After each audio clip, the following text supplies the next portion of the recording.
Hi, my name's Darren. I'm about to show you how to change the fuel filter on a Mazda BT50. I don't have an additional fuel filter on this car. I choose not to. I just choose to change the genuine filter more often, about every 10,000 kilometres. I also run Fuel Doctor as per the instructions on the back to keep the fuel system nice and clean. First thing you want to do is make sure the area is nice and clean here. Because you're going to be cracking the fuel lines open and you don't want any dirt and dust to be dropping into the fuel lines while they're open there. Next thing you want to do is maybe just take a photo of how the lines are sitting there, maybe mark one like I've done there so I know I can get them all on exactly the same where they were. They should all go on one way.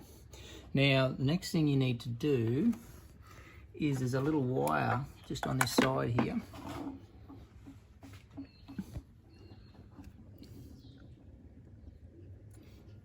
There's a little wire on this side here you need to undo. So that goes to the bottom of the fuel filter. And that's normally pushed into here. See, it's a couple of little clips on the bottom you've got to undo to get that on.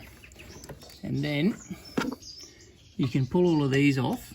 You just got to use a little pick to pull up all of these little blue and red clips, and they'll all pull back like that. Back out of the way, and this should come out.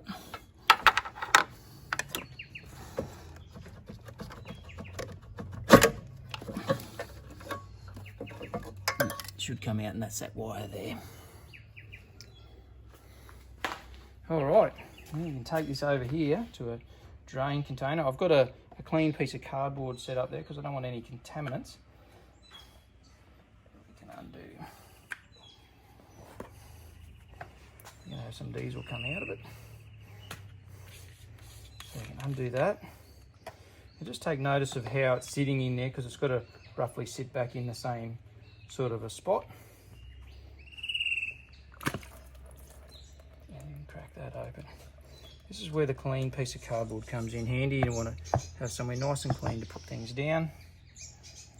That's the fuel filter there. It does actually look pretty yuck.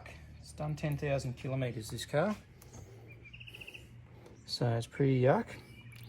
So that old one can sit in there. And just want to have a look in there and make sure there's nothing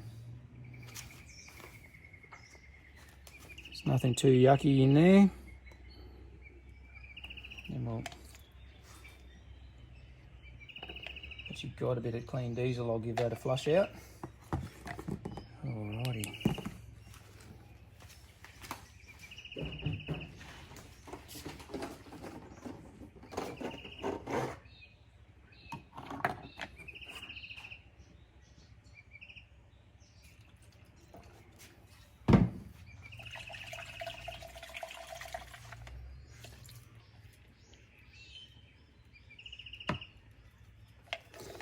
Alrighty, now there's an O-ring on here, we need to get rid of that because the filter will come with a new one of those.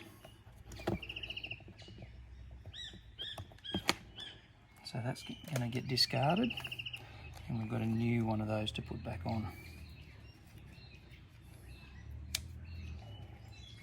Now this is our new fuel filter here, so just make sure I've got nice and clean hands.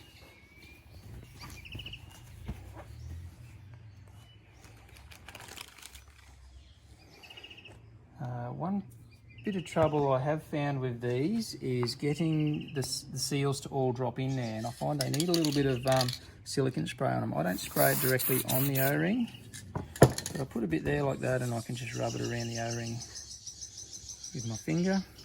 This helps the two halves to go together nicely when I put the two halves together. So that'll sit in there. Put a bit of that on that O-ring as well.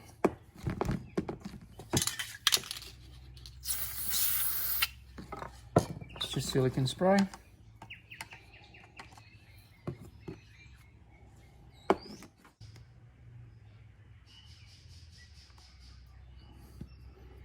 It takes a bit to get that back together.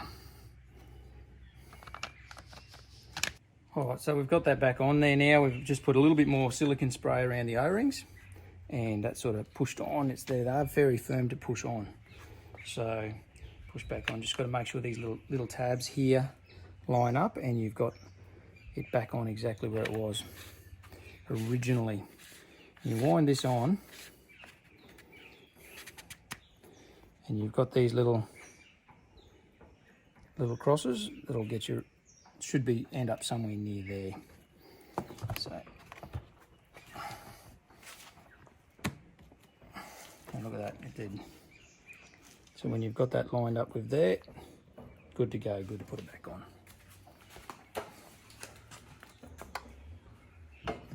So you thread the cable through the bottom.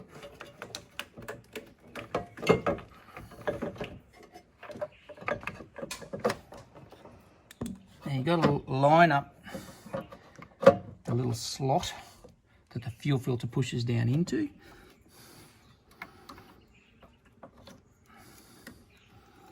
And then we can, as we're going back in, we can get our hoses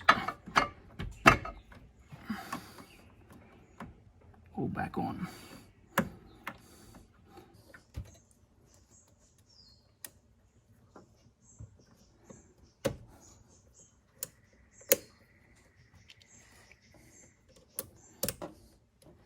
Now, I've purposely left the last one off. Just get it out of the way here. Because I like to prime the filter before I start the engine. So I'll get a bit of hose.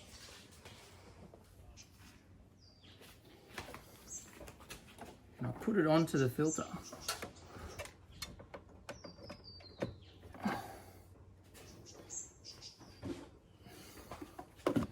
And run it into a bottle.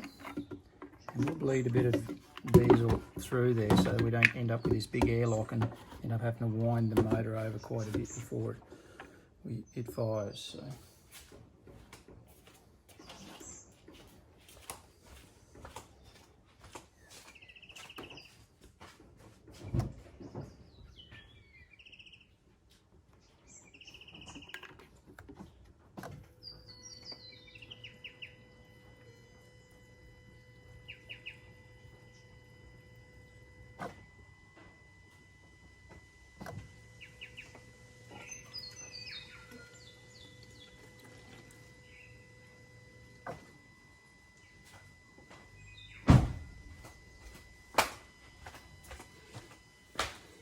So just by turning the ignition on and off and on and off again, that was just 2 cycles.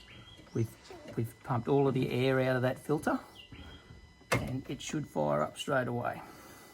I'll just get rid of this. It is a bit messy, but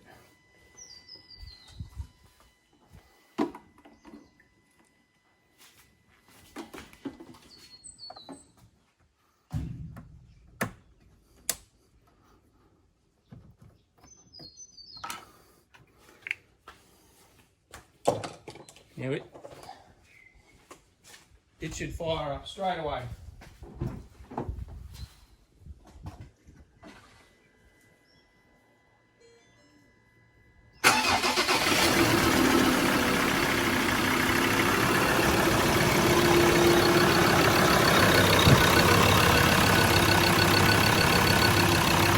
Now there you have it. All that's left to do now is put a bit of degreaser on there and flush it off with a bit of water, and you're good to go.